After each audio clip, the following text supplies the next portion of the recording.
Okay, so you want to buy a used BMW. In this video, I'm going to show you some tips on how to do that. Okay, so used BMW can be pretty difficult. You have to buy, how can I phrase this?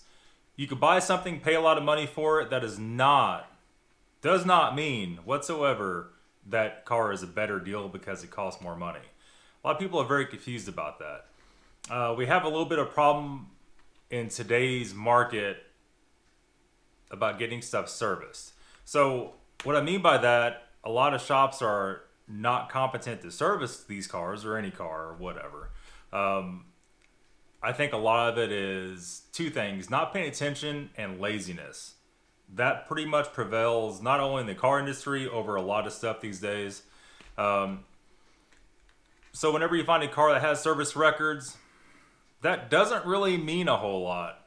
When a car comes here and I have to work on it, they say, do you want to see the service records? And I page through them and I'm like, well, it only matters if they did the work correctly. Lo and behold, 9 times out of 10, we'll get in here, we'll pull it apart. What do you know? The work's not done correctly. Perfect example, this E90 wheel noise. Having this problem when you let out the gas, it's making noise, a little bit of a growling noise. Well, I noticed that the right front tire has some play in it. Whenever we've taken the wheels off, we're rotating the tires yesterday to make sure that wasn't what the problem was. And of course, that's a New York car. All the wheels are all froze on it. The driver rear was not, because I already had it off. And we cleaned it up, put some anti-seize on it. So anyway, to get the other wheels off, we had to do the sledgehammer trick where you slide it on the ground and hit on the inside of the tire.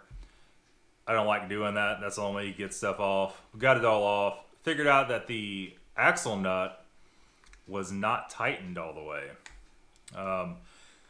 So whenever we're kicking that tire, it sounded like a trailer bearing on my car hauler when the bearings start to get loose.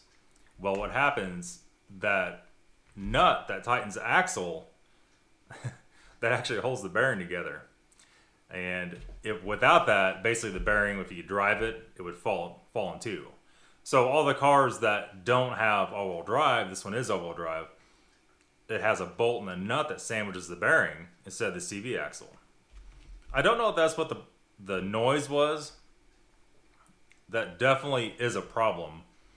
And that could have possibly caused some CV axle problems or even a front diff bearing to go bad. Don't really know. I haven't driven it yet. We haven't got that far to do that. We're getting off track just a little bit with that. So basically what I'm saying is, if I were to look at the service records, seeing it had a CV axle put in it, which at some point it did. A new axle has a new sticker on it. So you would say, well, that's not what the problem is, right? So you wouldn't look for that. But little did you know that is what the problem is. So I guess you can use a service record to base off if you have an issue. You kind of know where to start. And unfortunately on this car, being serviced in New York its whole life, for most of its life, later part of its life, has taken a hard toll on it, like a lot of cars.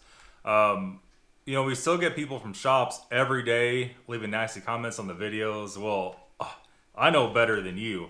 I work for BMW. My response to that is, you know what that means? That means nothing. You get taught out of a book or from a online class that they send you. Well, I don't know how it works. Whatever. Anyway, you get manufacturer-specific training. Well, especially on older stuff, a lot's happened since then. And that training a lot of that probably makes no difference at all in the car anymore. As new parts, updated parts come out, aftermarket stuff hits the market, or there's fixes for a lot of this stuff.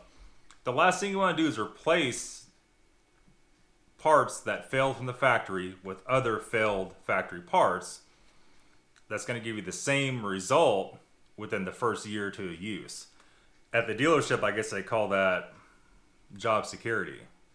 At Nathan's DIY Garage, we call that crappy.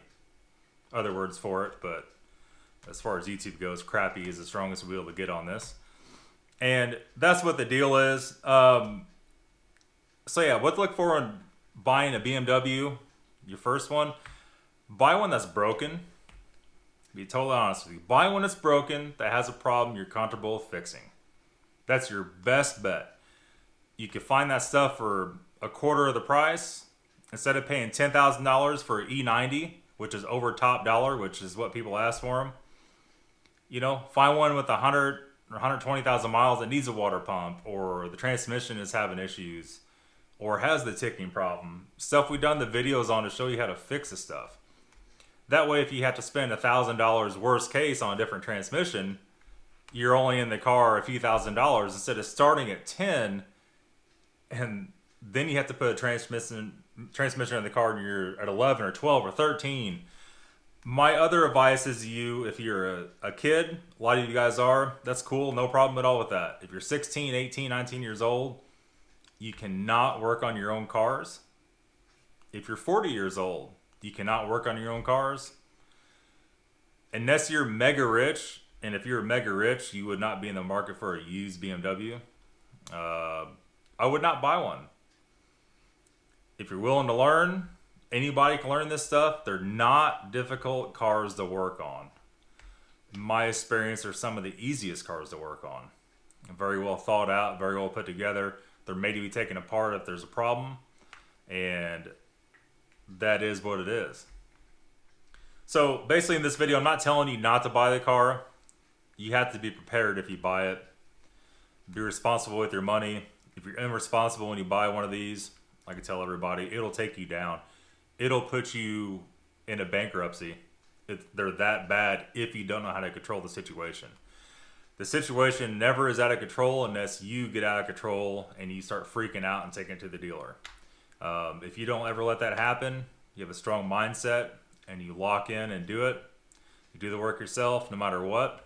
A lot of you guys watch the videos know I've got on you before about not giving up, and in the end, everybody always gets it fixed. So that's pretty much it, guys. Not really a bitch session, I would say. Just a really good solid heads up on what not to do on buying these cars. And if it sounds like too good of a deal to be true, it probably is. In my case, I like those kind of deals. Mechanical damage sounds like a plan to me. Sign me up for that. So that's it, guys. Thanks for watching. Have a good day.